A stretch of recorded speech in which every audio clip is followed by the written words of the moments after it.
I'm going to give you 3 reasons why the Audi SQ8 is the best performance SUV in class. It's going to start off with a reworked front fascia.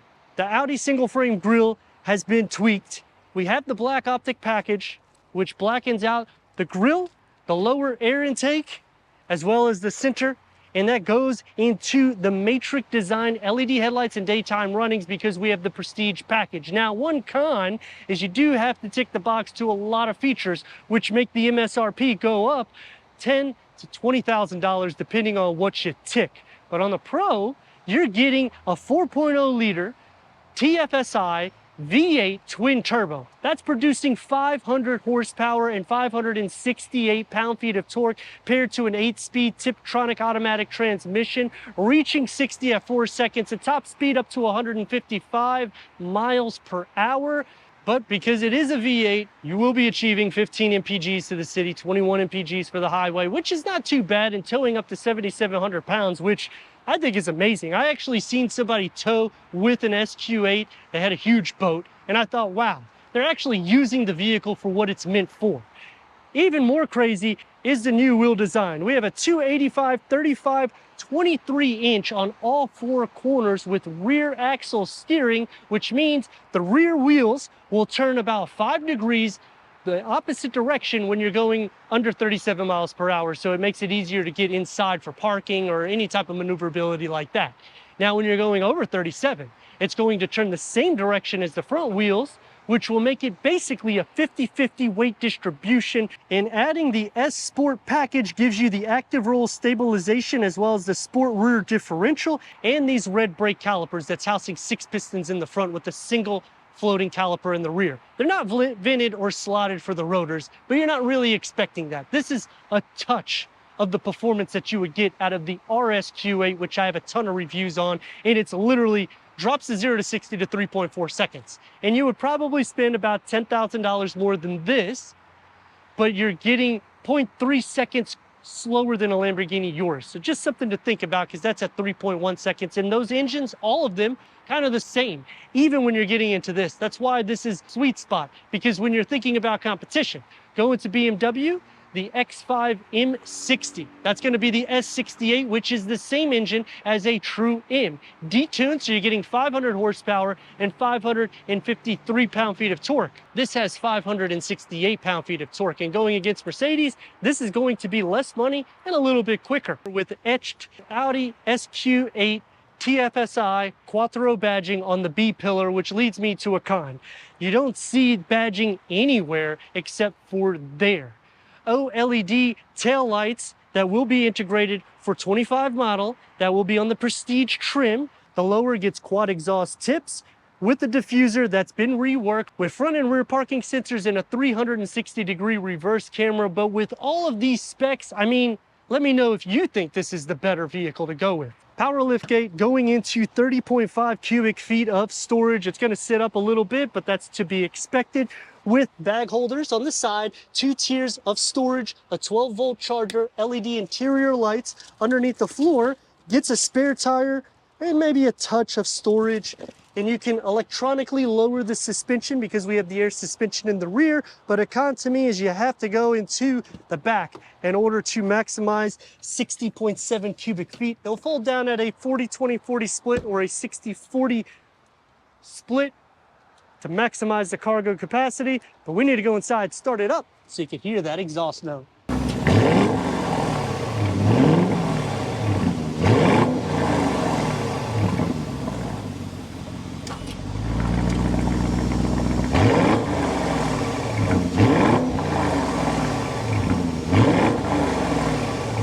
The key fob to the SQ8.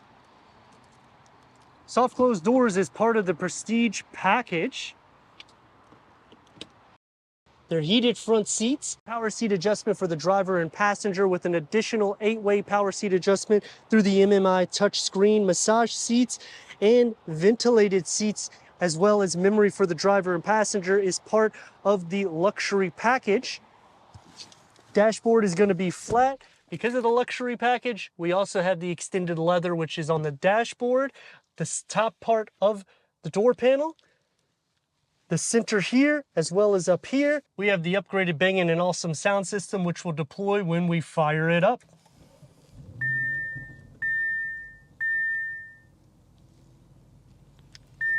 Heads-up display is part of the Prestige package, auto-dimming rear view mirror with a large pano that goes into the back, LED interior lights, ambient lights that will be found throughout with the gloss black, as well as the carbon fiber inlays. 2 screens, so the MMI is a 10.1. We have navigation, Apple CarPlay, Android Auto, Sirius XM, AM, FM, streaming Bluetooth audio, Amazon Alexa. Put it into reverse, and you get a 360-degree reverse camera, full trajectory for the front and the rear. Click on the 3D, and you can go all around the vehicle simply by touching. Click onto here, and you can go by letting the vehicle do it itself. Turn the 3D off, and you have a ton of different camera angles, so there's no way that it's going to be difficult. And when you put it into forward, you will see the trajectory in the front. The lower screen is an 8.6 touch screen that's derived for the climate control, heated ventilated seats, as well as the driving mode select, which when you click onto there, you have a ton of different driving modes, and you can do individual, so you can make it as sport derived as you like. And the nice thing about Audi is they got an area for a key fob next to the 12-volt, perforated on top of the gear lever. This will slide back and forward. You can lift it up to Audi phone box, 2 USB ports, area for pin or storage. Perforated on the side for the 3-spoke steering wheel. It's multi-function with the S badging, cross-stitch paddle shifts, Audi virtual cockpit that can go through an array of different content for the driver, including the navigation. You can zoom in and zoom out. Leg space is not going to be an issue, as well as for the passenger. There isn't any pass-through or a sleeve of storage, only the ambient lighting and the carbon fiber. Headroom I can fit without any issues. Door panel and dash can figure in together nicely, especially because we have the luxury package. It's soft to touch everywhere that it needs to be. One touch up and down for the windows. They're acoustic with a long storage pocket and a cubby for the driver. For the back seat, this is the opening that you have to fit 2 more with the cup holders and armrests. You can close this up so we'll fit 3. Dual climate control settings for the rear, as well as heated rear seats because of the Prestige package. 2 USB ports, 12-volt air vents, storage behind both of the front seats, air vent here in the center, and these power sunshades is part of the Prestige package. And leg space is going to be really good because this is not a 3rd row variant, as well as head space. You can also recline these seats as soon as I find the lever, but it doesn't recline so much. And you can also adjust these forward, which wouldn't really make sense unless you're needing extra cargo capacity. Door panel is going to be basically the same as the front with the ambient lighting, carbon fiber, the leather on the top, and it's soft to touch with a smaller storage pocket, and the Bang & Olufsen sound system comes into play. Sliding into the center, you could put your feet up. I wouldn't recommend it for a long drive like this. Put them down. Not going to be sharing too much feet space because the rails are pushed up, but leg and shoulder space is not an issue because this is a wide vehicle. The same thing with knee space and headroom. I mean, if I sit back just a touch, I'm not gonna have an issue. 500 horsepower, 568 pound-feet of torque, 23-inch wheels, going over bumps, I don't feel anything. And that's because of how luxurious the suspension can be, but you can also firm it up to make it more dynamic, which is what we're going to do. We're going to put it in dynamics. When you have traffic like this, sometimes you just have to take it, and that's what we're doing. But unfortunately, it still makes it a little bit tough. The nice thing is you got 500 horsepower. So what that means,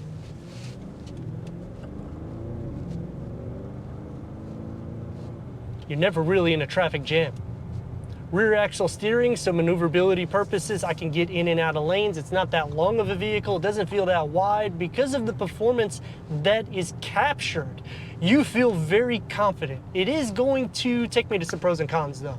Starting off with the pros. Performance is great, luxury is great, touch to finish is great. I'm not so disappointed with adding features here because this is a detuned Lamborghini Urus engine, more or less. And when that pricing comes into play, it's 3 times the price of this. So I'm all right with paying a few dollars extra for features. The cons is it's so quiet, I can't hear that exhaust note, and we have added the Sport exhaust resonator, which means I want to hear the exhaust and it just is not filtering in. The Pro, 23-inch wheels, I'm not feeling any imperfections, even in dynamic mode. Visibility is good, and it's going to change the ride height depending on the mode that you're in, but because of all this traffic, it's kind of a never-ending obstacle course. The nice thing, like we already saw, it has performance, which we're gonna get to right now. And because we have rear axle steering, that's gonna give us a very tight turn radius, which is about 2 and a part lane, and let's rock and roll. And now you can see the brakes.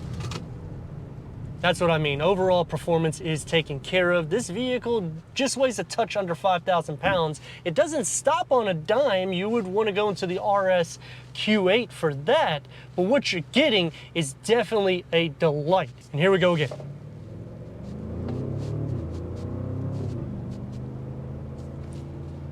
That's just so you can hear that symphony that I hear. I'm gonna put it into comfort mode and just drive it on a daily now. As for competition, BMW, Mercedes, they make great vehicles as well, and I like that when you go into the X5 or the X6 M60, you get the S68 engine, which is a detuned M engine, but it's still not going to have the same performance in torque as this. Horsepower will be the same. 0 to 60, it's gonna be the same. But that's on paper. The driving dynamic, this is going to be smoother, whereas that's going to be more rigid. Even though I am truly a huge fan of the X6 M60i, I think this is just going to be a little bit smoother for that daily drive. Going into Mercedes, it's gonna be smooth and composed. The seats have a good cushion just like this, but the disadvantage to Mercedes is they're actually going to be a touch slower than this variant, and you're gonna pay more money. Which brings me to my point of this being the best performance SUV. But let me know your thoughts in the comments. And if you're new to the channel, consider subscribing. Check out the next video, merchandise, website, and Instagram. Leave a comment and a like. And I'd like to thank Audi Tampa for giving us this Audi SQ8 for our car review.